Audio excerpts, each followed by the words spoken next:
I've heard it said by a lot of people that anxiety is just the new word for fear. Is that true? Is anxiety rooted in fear in the person who has experienced trauma, or is there maybe more to it? Could answering this question unlock healing from some of the symptoms that plague us as people that have dealt with trauma? We're going to discuss this and a whole lot more in today's episode of the Reboot Recovery Show. I'm here, you're here. Let's make the time count and really get something out of our time together today. Here we go.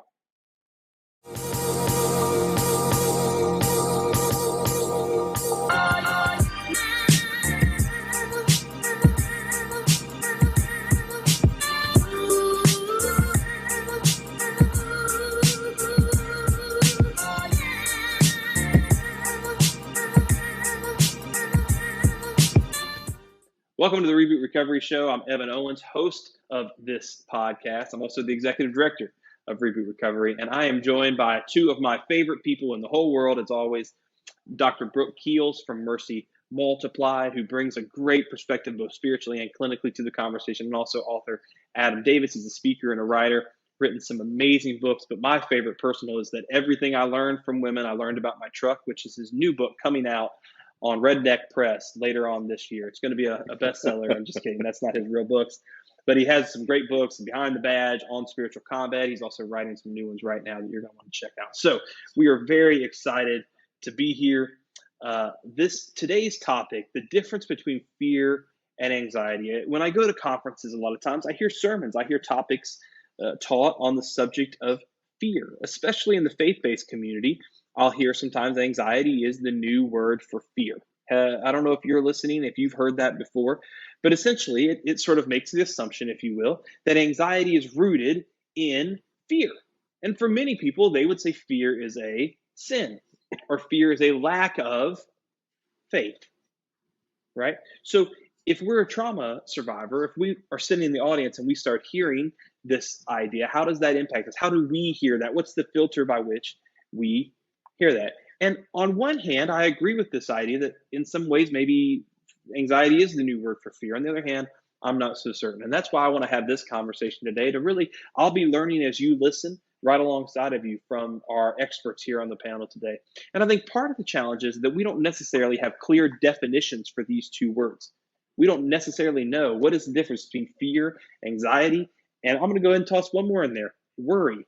Those three words, I don't think we really know how to differentiate what they are. So let's start with jumping out to you guys. Maybe Brooke, if you want to jump in there first, what do you think the definitions are of these words? What do you think the difference is between these three things? Well, I'm glad you gave me a very simple question. No, I think they can all be very interconnected, which is why I think they're confusing. And I think too, anytime we start using language, its meaning changes. But fear is generally supposed to be your body's response to an observable danger, an observable event. Okay. And so anxiety and worry tends to be that of like something that is either future oriented, hasn't really happened yet. And so more of kind of this nebulous concept that we decide to have anxiety over. Fear is more tied to a survival, right? And anxiety actually shuts us down. It can motivate in some ways, but significant anxiety, let me say that. A little bit of anxiety is good. That's why we get up and do things on time, right? But a lot of it actually shuts us down in where we don't really respond well or thought out. We don't really plan ahead because we're constantly worrying about this thing. Does that help? Okay, so I was going to say, so repeat that one more time for you. Okay. You're going to have to explain it to me like I'm a 2-year-old because I've got about that level of listening comprehension. So fear is a known threat or an observable threat that I'm responding to. Anxiety, you said, and with that, the reaction to fear is what normally? Do we shut down with fear as well, different than anxiety, or is it similar in terms of our response to fear? Yeah. So fear can be, and again, you've heard this said, fight, flight, freeze, now we've added food and fornicate. And so we've got kind of all of these responses that we can have, but typically because it's in the moment, right? So like a car wreck or, I've got to make a quick decision to get over here, off the highway because something's happening or, I'm terrified of flying. And so I readjust my life based off of that fear, so it's not always just kind of this perfect way of doing it. But we usually out of fear make different choices. When I lived in New Orleans, I didn't walk down dark alleys by myself because I was concerned that that may not be a wise choice, right? Or if I had fear of being attacked, you're going to make different choices. Anxiety is where we kind of sit in it and have this, it's more nebulous in the idea of like, well, what if this happened?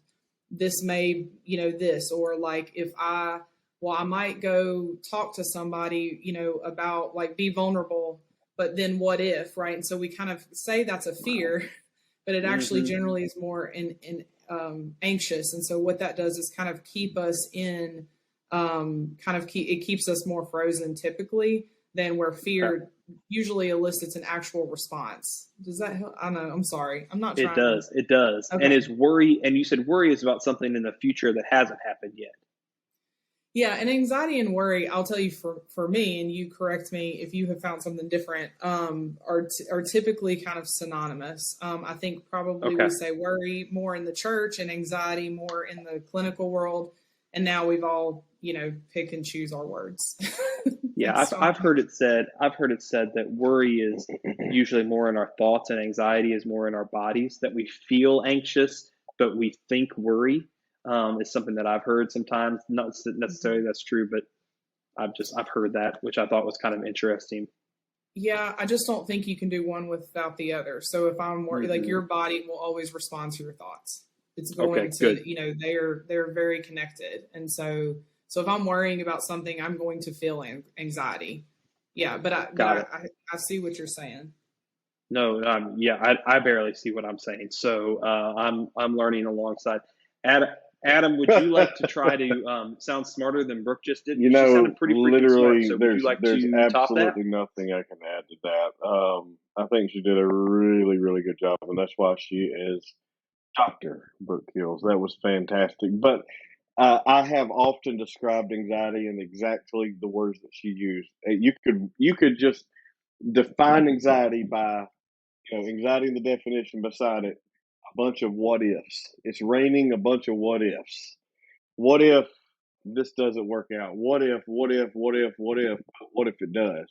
And I think there's some real things that we'll talk about, I'm sure, as we progress here. But you look at anxiety and you look at worry, and I think I certainly agree they're synonymous.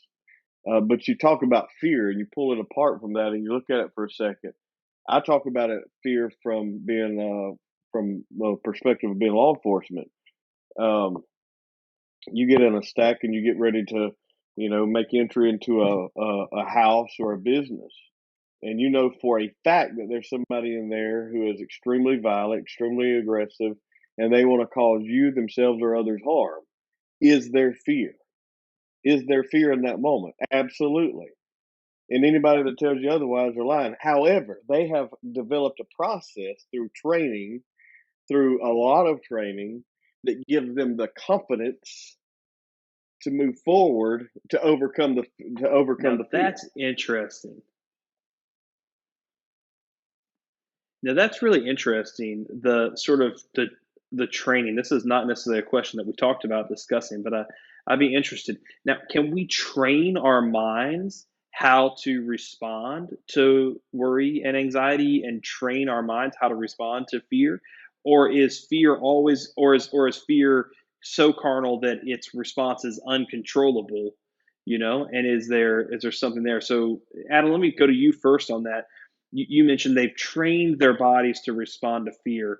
How does one go about doing that? For some of us who maybe have a little bit of a more fearful personality, maybe that's a generational pattern as well, that we live in fear a little bit. How do you do that? Some people argue that you cannot. Like you can't switch it off. You can't train your brain on how to respond to certain things. But I think you can. Cops do it. Members of the military do it.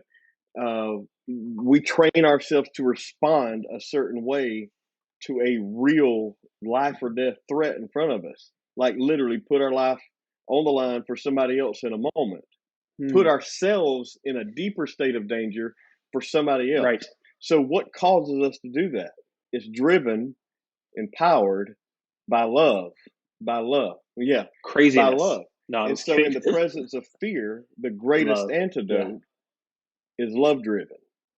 And so, yes, the way you train your brain to overcome fear, specifically for me, that I've applied, is to have sort of this personal mantra that is based for me on God's word and what he says about me and what he says he's put inside of me. And greater is he who is in me than he who is in the world or whatever else is in the world. And so if I've had the adequate training, so you make that part of a daily process. Yeah. You literally, he says, renew your mind through the reading of his word. So if you can renew your mind, you can train your mind. And if you train your mind, it's got to be based on a solid curriculum. Yeah. And also embracing. Yeah. And embracing that love that you talked about, I think is a great point, right? Like what's love drives out. What's that verse? Perfect love drives out. What's he say? Fear? Is that what he says? All fear. All fear. All fear. I have a all Bible. Fear. I read it occasionally. I'm just teasing. But Brooke, what do you think? I mean, you've done a lot of this, and I'd be interested also in hearing at Mercy. I mean, you work with so many people who have gone through really devastating trauma, and they've really gotten some life-altering experiences that are. I'm certain anxiety is something that you encounter, and fear is something that you encounter. How do you kind of deal with that? How do you train them to have the proper response, both clinically and spiritually? Share kind of what you guys do at Mercy, because I think a lot of our listeners will be interested in hearing how can they take some of the greatest hits that you've used that seem to work and apply it to their own situation. Absolutely. Yeah. So one of the things is that we are, the 6 to 9 month program. And frankly, as the world has shifted and trauma has increased, it's become pretty much an average of 8 months that a young woman is with us. And we have a curriculum and we walk through, the processes, but a few that I will particularly highlight is choosing forgiveness, because it's a choice. Healing life's hurts in the sense of like where, understanding where the Lord is in our pain and all of that. And then teaching and training someone how to renew their mind, what that actually means, and not just, something we read. You have to actually partner with it, right? I believe Paul says, put it in these things into practice, which means you have to actually do it. And the language he uses is a verb. And so, and then the other piece is hearing the voice of God, actually, that they leave us not because they're like, well, my counselor healed me. No, like our jobs, when someone's walked through all of these hurts and their pain, or they're dealing with deep depression and anxiety, is that we help them with our clinical skills be stable. We understand neurologically what's going on. We understand what happens in the body. Wow. But it's to have them stable so that they can actually form a relationship with the Lord, that they can explore his character, learn who he is. And when they leave, they know the Lord on their own.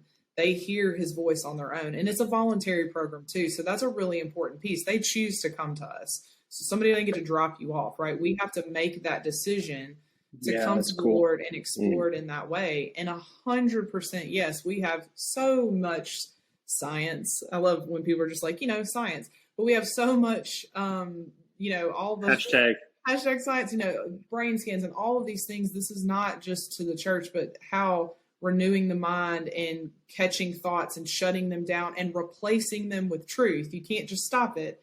We got to replace it. Actually physiologically trains the brain. And one last piece of that, there is a reason that our program is the length that it is because once you start trying to believe something and choosing to believe something, it takes your body a minute to adjust, right? So if you're talking about, I've been living in survival mode out of my lizard brain over here, right? Which they call it a lizard brain because that's all lizards have, is that limbic system, right?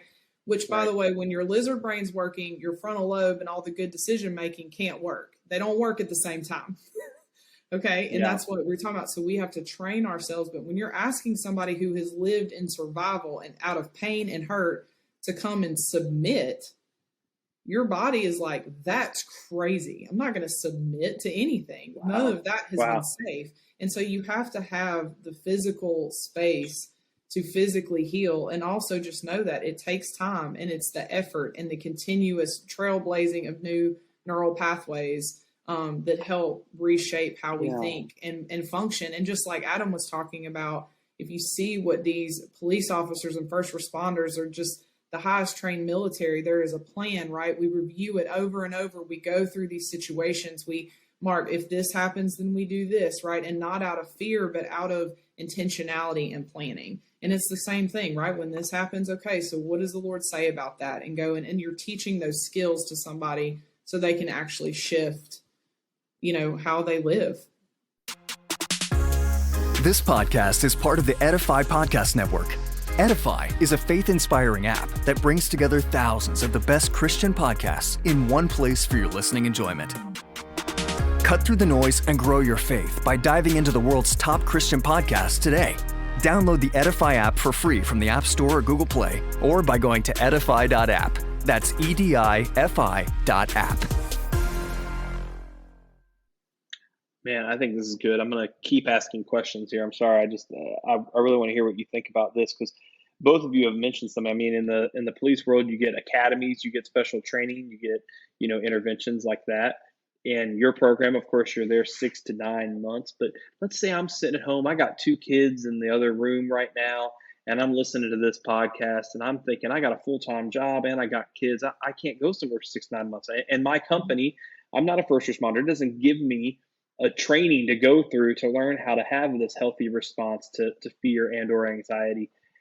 What are some of the things that they can start doing in real time, to start, I love what you said, you guys both highlighted this idea of looking at the truth of what God says about you. What are some very practical things that somebody can do who maybe does start to recognize, what, I've got some fear and I've got some anxiety both, and I want to start doing something about it, and I can't go away for 6 months. I can't go to a special academy. What are your guys' thoughts? Brooke, do you want to go first and then maybe pass it back to Adam? Sure. I mean, I think, and I didn't actually even intend on mentioning this, but one of the things that we did at Mercy was, because we know we're for women only and everyone should be set free, is we actually took our curriculum and put it in a study. And so it's called Keys to Freedom, and you can work through it on your own or within a group, and it actually teaches these principles. But in that same vein, what you guys do with Reboot, or what Adam does with, his books, actually filling and considering, frankly, even just taking a moment of do I feel equipped to shut these thoughts down? And if not, what are resources that I can find to do that? And so, I mean, those are specific ones I know about. I mean, I can give you a list that's good. 7,000 books and podcasts, but, I think just for our purposes, just the really simple, this is why we do what we do, right? All 3 of us, and have the things that we have, and to resource people in a very simple way. And Brooke will be sending out via a PDF to every listener the list of all 7,000 resources today, which is going to be great. It's going to be great. It's actually, she has to hard copy mail it to you. So it'll come in a 3-ring binder. One of the, it's actually a custom Mercy Multiplied. It's not a bad idea. Is actually what this list of resources. 7 Did you guys have? Yes, 7 point. Yes, I had a Transformer. Did you guys have Trapper Keepers growing up? Side note. Yeah, Aqua Green, baby. I kind of felt. Do they still do Trapper Keepers for kids? Is that a thing still? No, but they should. Think about all the things that don't fall out. I've decided now in real time. I've decided real time for all of our listeners. If you ever meet with me in person, I'm going to replace my iPad that I normally carry with me to meetings with a full-blown Trapper Keeper. And love it. I'm going to open that Velcro on that bad boy and just start taking notes in meetings. And I dare somebody to judge me. So, Adam, how about you, man? What are some of the things practically that you advise people to start doing? Strictly as a coach, and this is an issue they're dealing with, and they're wanting to grow, they're wanting to accomplish something. There's a few really simple things. In law enforcement, there's this thing called drug interdiction, right? And there's a specially trained group of men and women who look for certain key things, and what their entire job is to take massive loads of illegal narcotics off of the streets. So in order to do that, what they do is they interrupt the movement of those drugs after monitoring them. So I take that same principle, and sometimes it takes really, really basic, almost stupid things to interdict. So I call it thought interdiction, and I'm sure it's not new. I'm seriously just like redneck over here. I'm just making my way through it, and this is stuff I've done on my own. And so I take a Post-it note, a stack of Post-it notes, and like I don't have it up here, but I would take and put a post-it note here that says "Watch your thoughts." But what I would do is I took one day and I took some time and I would write down what am I worrying about. So I monitored my thoughts and then I said, well, these are some recurring issues. Well, what does God's word say about this? All right, now how can I put this into practical terminology? So in that moment, when I start to fret, oh my goodness, I'm not going to have enough business. I'm not going to have enough money. I'm not going to have enough time. My kids are this or whatever. Now I can take in the moment those things come up, and I have these post-it notes on my computer monitor, or on the refrigerator, on the bathroom mirror, on the not on the speedometer, but inside your vehicle, wherever you can easily and accessibly see them. Even set up reminders on your phone every couple of hours. Watch your thoughts. Now you're beginning to develop a training inside your mind with a very practical exercise that you can take. Now you have what you're going to replace those thoughts with in that moment. You're becoming mindful. It's not enough to just to be mindful and aware. You need to have a plan and a strategy. So you take that plan, that strategy, and you have a way to implement something else to go inside there instead of the stuff that's been toxic and dragging you down. So I think watch your thoughts, write it down on post-it notes, put it around you, have a plan of what you're going to replace those bad thoughts with, and then become intentional about it. Become not obsessed in a negative way, but really become super intentional about how you're going to focus on the small things every day. Awesome.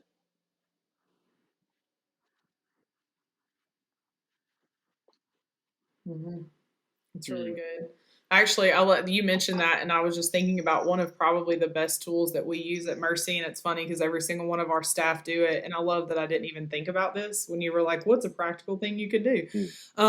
But is we have what we call truth statements, and what you do is you go through and write out like what are the lies that I'm being told, or what are the anxieties that I have, and then actually searching through Scripture for the truth. And so every time that lie comes up, you go and you look at them and you replace it. And you go, that's not true. This is true.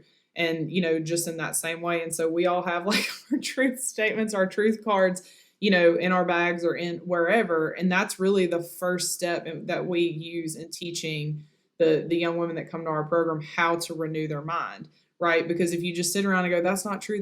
And just like Adam's talking about, everything around you reminds you to be intentional with your thoughts. And I like what you said too. This isn't about being obsessed. It's about being dedicated and committed to your health and believing that something can be replaced, right? If I can believe a lie, then I can believe the truth. And so just, so anyway, thank you for mentioning that. That's so good. And I think what you guys said both in saying, I can't replace the lie with the truth if I don't have the truth or know the truth. And that's if I don't have it in my arm, and that's why I think the truth statements you just mentioned, Adam. That's why I love your devotionals. Some of your 365-day devotionals are so good because they give me those truth statements in doses that are so good, and I think that's why that's so important. And this topic was really prompted by a question that I got, and we've answered a lot of it, but the email said this, and I just love this person's heart. Can I just say that before I read this email? It says this. It says, I've listened to both seasons of the show so far and finally worked up the courage to submit a question. I've struggled with anxiety since I was 17 years old. I take a daily medication, and it does help.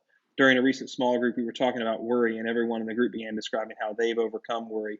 The thing is that they were all using different terms, worry, anxiety, and fear interchangeably. I didn't get upset or anything, but I feel like these words didn't mean the same thing to them that they meant to me, and I'd like to hear your perspective.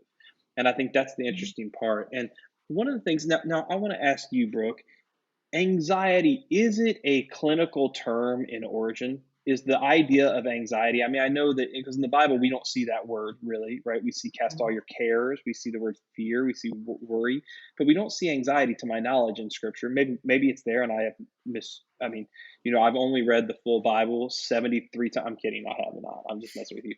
But is anxiety a clinical term according to the manual, so to speak, and the diagnosis? Yeah. Is that the origin of it?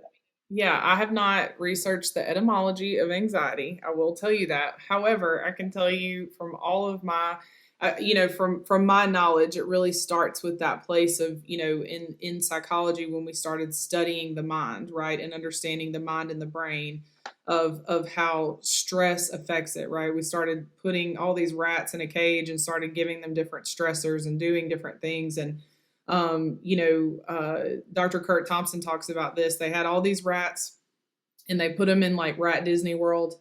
And then they took some out and they gave them a bunch of stressors and put them back in Rat Disney World, and gave them a bunch of stressors and put them back in Rat Disney World. And then when they finally put those that had stayed in Rat Disney World the whole time under stress, they all lost their minds because they had not developed the resilience, right, to function all the way through. And so as we started studying this in psychology, then it became, okay, stress is good as a motivator, but then too much gets weird. And then, of course, we had to start diagnosing things, right? Because why not? Psychiatry became a thing, and I won't even get into that. And so we created our DSM, and we all had to have the same language, and everybody felt like stress wasn't a strong enough word.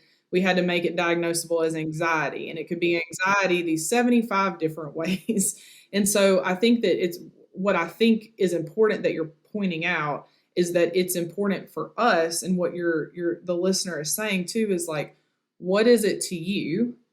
And understanding that me saying I have anxiety and you saying you have anxiety may be two totally different things. Can we pause in that moment and ask what that is? And it's okay that my anxiety is not the same as your anxiety, and that, we're also not all diagnosing each other, but Right. on a mental health side too, as a mental health clinician, the tendency to use clinical labels also has the tendency to limit us as if there's nothing we can do about it, right? The DSM was created for clinicians to communicate consistently across the board, not to limit everyone to a diagnosis. And that's really what it's become. And when it's used well, it's great. If you were diagnosed with this, I know that you've struggled with it for this amount of time. Specificity. Exactly, right. There's some of it that's very useful, but what it's also turned into is, well, that's what you have, a disorder.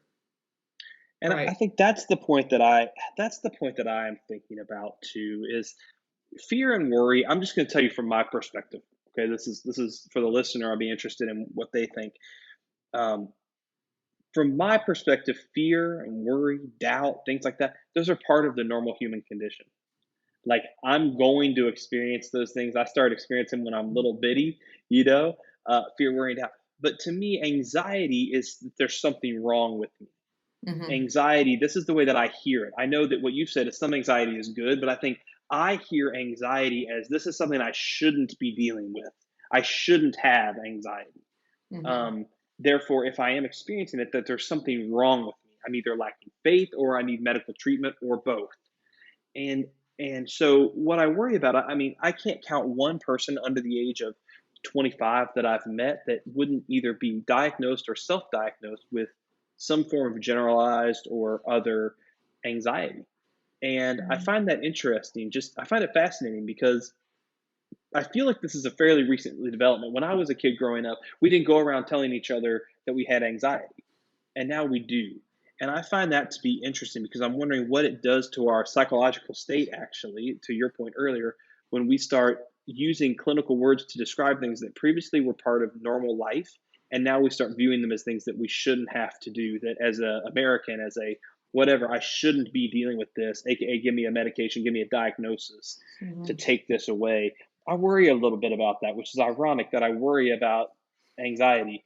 And the definition of it is really strange. And it's not judgmental. I'm not condemning anyone. I'm just saying it's interesting to analyze what the ramifications are of using the word anxiety as the common phrase and replacing worry and fear with the word anxiety. And I'm wondering if maybe there's something to that. I don't know if Adam or Brooke, do you guys have any thoughts on that? No? No, I think. Well, I do. I'm just Adam. Adam, it's funny to watch. If you're watching on video, Adam looks up when he's thinking. He's thinking that maybe the answers are written on the ceiling in his office. Like maybe he's just looking up. I have the answer key. Like he's here. Like, okay, they're on this question.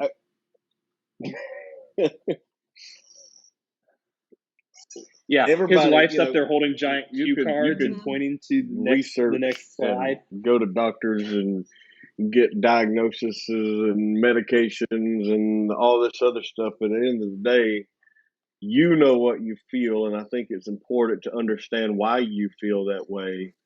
And as a believer, don't spend more time meditating and dwelling on the problem than you do on the one who came to solve it all, who came to redeem you from it. It is, like Evan said, this is part of the human condition. This is part of the temporary temple that we've been given. But at the same time, we've been given power to be more than conquerors.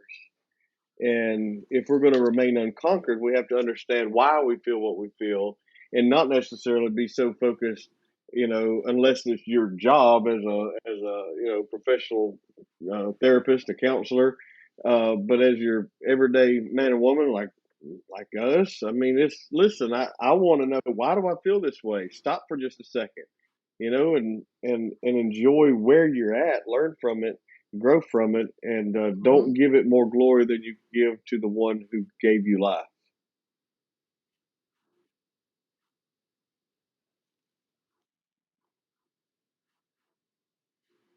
That's exactly right.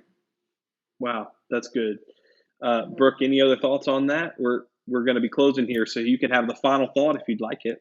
The final thought.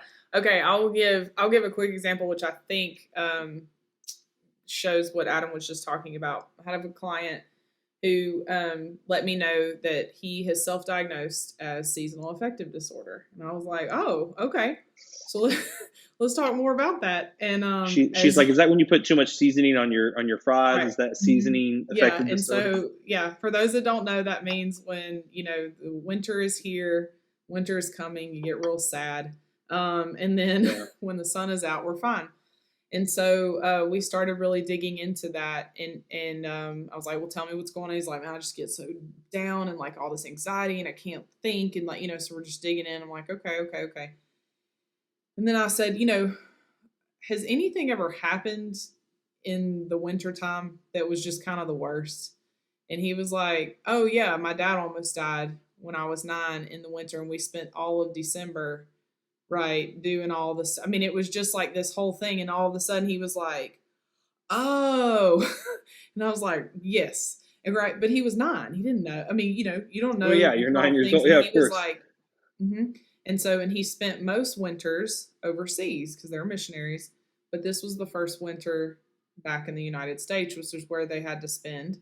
When Dad got sick, they all had to come back to the United States and do all of this. And so we were like just really processing through. And here's the thing, he didn't really remember all of that, but his body does, right? Our memories, different things are like connected to it.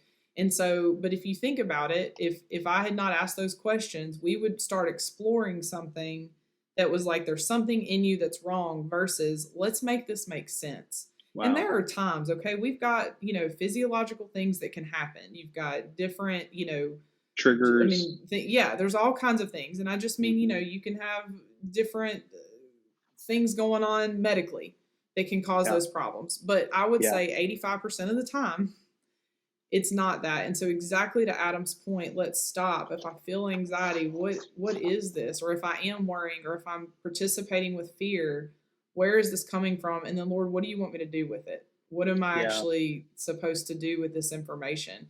And I'll tell you what, he generally tells you. Yeah. And then begin washing in that truth, right? And then begin letting that truth wash over you. Yeah. Mm-hmm. That's exactly right. So.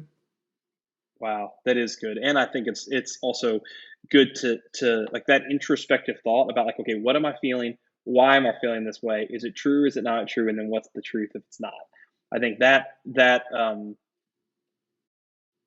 want to say protocol, that's a bit formal, but that process is so good. And I think that as we start to do that, also one thing I want to just say to our listeners is also be careful of the words that you use, right? So if I'm with somebody who's gone through a lot of trauma and I start talking about all the anxiety that I feel and how I'm just giving it to God and letting them overcome it, realize that they might have more of a true trigger based or physiological based anxiety response. They might have something that's out of their control that they don't, like she said, that their body is that their anxiety may be uncontrollable. That doesn't mean it's not manageable, but it's necessarily not controllable. There's a difference between management and control, right? And so I think in those things, I think that can be something that sometimes I've even found myself needing to change the way I talk in order to make sure I'm including and welcoming honesty from other people.